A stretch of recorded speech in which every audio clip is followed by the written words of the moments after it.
is working. Hello, people. Welcome to the first episode of Reading with Gus. Oh, reading is magic. That's what I've been thinking about it. So today we're gonna start reading To Kill a Mockingbird by Harper Lee. I started reading the book about a few weeks ago, but then I forgot. And I decided why not to share the book with everybody else. When he was nearly 13, chapter 1. My brother Jen got his arm badly broken at the elbow. When it healed and Jen's fears of never being able to play football were assuaged, he was seldom self-conscious about his injury. His left arm was somewhat shorter than his right. When he stood or walked, the back of his hand was at right angles to his body. His thumb parallel to his thigh, he couldn't have cared less so long as he could pass and punt. When enough years had gone by to enable us to look back on them, we sometimes discussed the events leading to his accidents. I maintain that the Ewells started all, but Jem, who was 4 years my senior, said it started long before that. He said it began the summer Dill came to us, when Dill first gave us the idea of making Boo Radley come out. I said if he wanted to take a broad view of the thing, it really began with Andrew Jackson. If General Jackson hadn't run to the creek, up to the creek, Simon Finch would never have battled up the Alabama, and where would he be if he hadn't?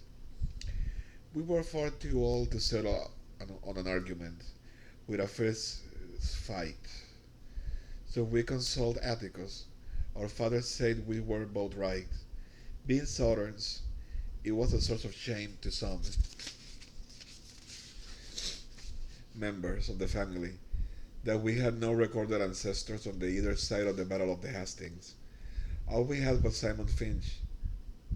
Oh, it's recording perfectly. It's the first time that I'm trying OBS to record myself. So let's continue. All we had was Simon Finch, a for-trapping apothecary from Cornwall whose piety was exceeded only by his stinginess in England. In England, Simon was irritated by the persecution of those who called themselves Methodists at the hands of the more liberal brethren, and as Simon called himself a Methodist, he worked his way across the Atlantic to Philadelphia, thence to Jamaica, thence to Mobile, and then up to St. Stephen's, mindful of John Wesley's strictures. If you heard that, that's my cat Mephisto. I have two cats, Bond and Mephisto, and I have a tiny little dog. We have a tiny dog. That's Miss Trudy, and that's my ugly feet. Ignore that. He's just demanding for food right now and ain't happening. Yes, I should feed him. I already fed him. But I don't want him to vomit. That's like the thing with him. So let's continue. On the use of many words in buying and selling, Simon made a pile practicing medicine. But in his pursuit he wasn't happy, lest he tempted into doing what he knew was not for the glory of God. As the putting on the gold and costly apparel, so Simon, having forgotten his teacher's dictum on the possession of human chattels, bought 3 slaves and with their aid established a homestead on the banks of the Alabama River, some 40 miles above St. Stephen's. He returned to St. Stephen's only once to find a wife, and with her establish a line that ran high to daughters. Simon lived to an impressive age and died rich. It was customary for the men in the family to remain on Simon's homestead, Finch Landing, and make their living from cotton. The place was self-sufficient, modest in comparison with the enterprise around it. The landing nevertheless produced everything required to sustain life except ice. Oh, talking about the devil. This is the one who's been screaming, "Don't bite me." Oh. This is Mr. Mephisto. He's such a third. But I love him. Oui, oui, oui, oui, oui, oui, oui, oui, oui, oui, oui, oui, oui. Oh, goodness, you're a cute, squishy kitty. Okay, I. He's been going to retaliate against me after so many years. And I was just giving him love. But that's fine.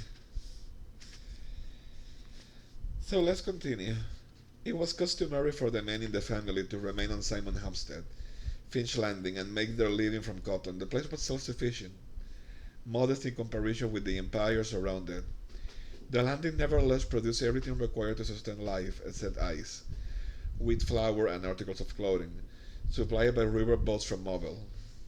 Simon would have regarded with impotent fury the disturbance between the north and the south, as it left his descendants stripped of everything but their land, yet the tradition of living on the land remained unbroken, until well into the 20th century, when ooh, I apologize for that.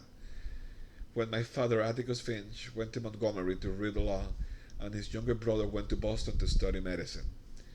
Their sister Alexandra, was the Finch who remained at the landing. She married a taciturn man who spent most of the time lying in a hammock by the river wondering if his trot lines were full. When my father was admitted to the bar, he returned to Macomb and began his practice. Macomb, some 20 miles east of the Finch Landing, was the county seat of Macomb County. Atticus' office in the courthouse contained little more than a hat rack, a spittoon, a checkerboard, and an unsullied coat of Alabama. His first two clients were the last two persons hanged in the Macomb County Jail.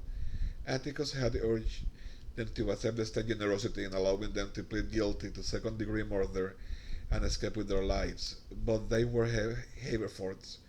In Macomb County, a name synonymous with jackass.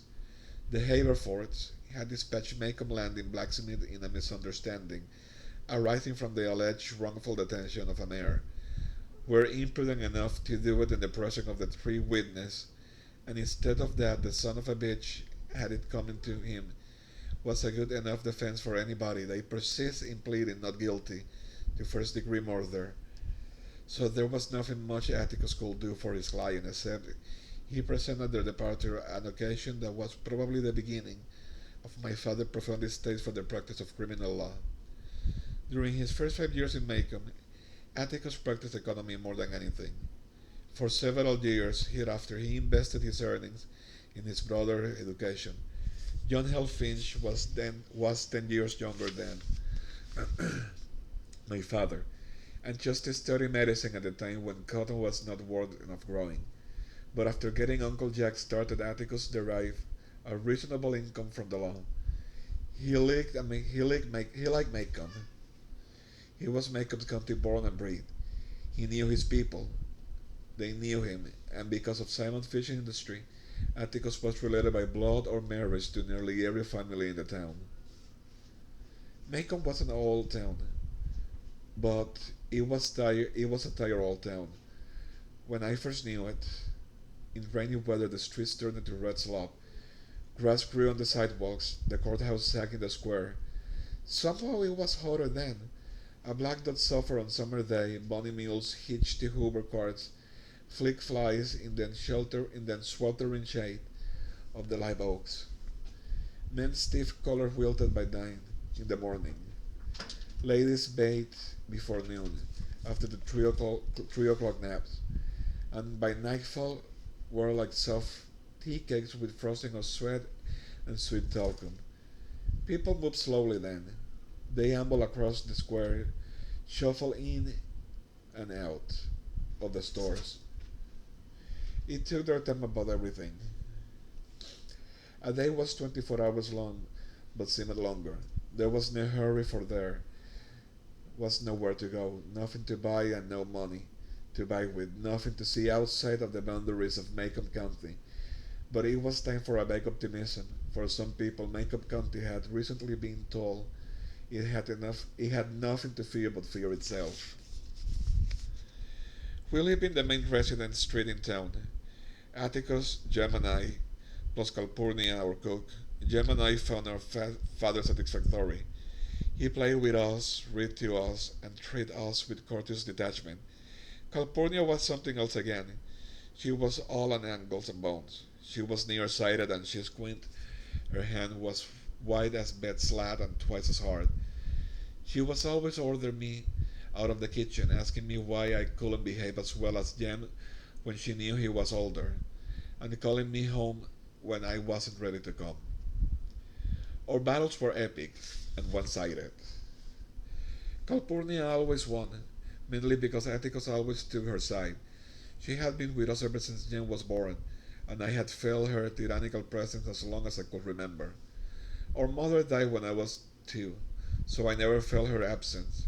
She was a Graham from Montgomery. Atticus met her when he was first elected to the state legislature. He was middle aged then. She was 15 years his junior. Jem was the product of their first year of marriage. 4 years later, I was born, and 2 years later, our mother died from a sudden heart attack.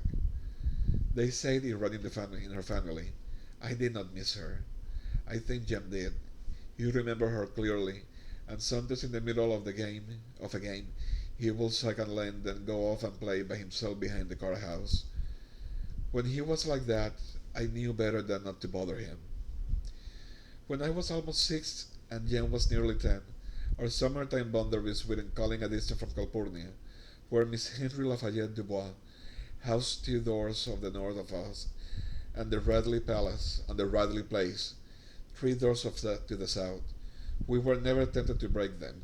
The Radley Place was inhabited by an unknown entity, the mere description of whom was enough to make us behave for days on end.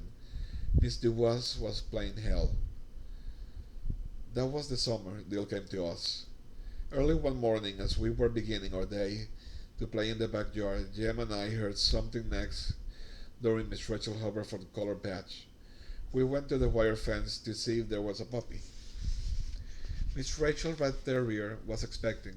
Instead, we found someone sitting looking at us. Sitting down, he wasn't much higher than the collards. We stared at him until he spoke. Hey yourself, said Jem pleasantly. I'm Charles Baker Harris, he said. I can read. So what? I said. I just thought you'd like to know I can read. You got anything need reading I can do? How old are you? Asked Jem. 4.5. Oh, talking about the other one. This is Bont. She's the youngest. She is about, what, 4 years old now? Just squishy kitty. So let's continue. Jem brushed his hair back to get a better look. Why don't you come over, Charles Baker Harris, he said. Lord, what a name. It's not any funnier than yours, and Rachel said your name is Jeremy Atticus Finch. James called, I'm big enough to fit mine, he said. Your name is longer than you are, but it fit longer. Folk call me Dill, said Dill, struggling under the fence. Do better if you go over instead under it. I said, where do you come from? Dill was from Meridian, Mississippi. Was spending the summer with his aunt, Miss Rachel, and will be spending every summer in Macon from now on. His family was from Macomb County originally. His mother worked for a photographer in Meridian, had entered his picture in a beautiful child contest and won $5. She gave the money to Dill, who went to the picture show 20 times on it. Don't have any picture show you're here, except Jesus one in the courthouse sometimes, said Jem. Ever see anything good? Dill had seen Dracula, a revelation that moved Jem to eye him with the beginning of respect. Tell it to us, he said. Dill was a curiosity. He wore blue linen shorts that buttoned to his shirt. His hair was snow white and stuck to his head like a dog fluff. He was a year my senior, but I towered over him. As he told the old tale, his blue eyes would lighten and darken. His laugh was sudden and happy. He habitually pulled at a cowlick in the center of the forehead. When Dill read his Dracula to us, and Jem said that the show sounded better than the book, I asked Dill where his father was. You ain't said anything about him. I haven't got one. Oh, is he dead? No. Then if he's not dead, you got one, haven't you? Dill blushed and Jem told me to hush, a sure thing that Dill had been studied and found acceptable. There, after the summer passed in routine contentment was Oh, I read it twice. Routine contentment was improving our treehouse, that rested between giant twin chineberry trees in the backyard, fussing running through our list of dramas based on the work of Oliver Optic, Victor Appleton, and Edgar Rice Burroughs. In the matter we were lucky to have Dill. He played the character parts formerly thrust upon me.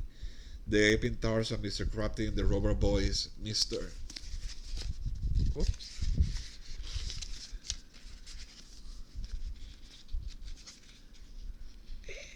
The page got stuck. Damon Swift just came to know Dill as a pocket Marlin, who had teamed with eccentric plans, strange longings, and quaint fancies. We're gonna leave it today over here.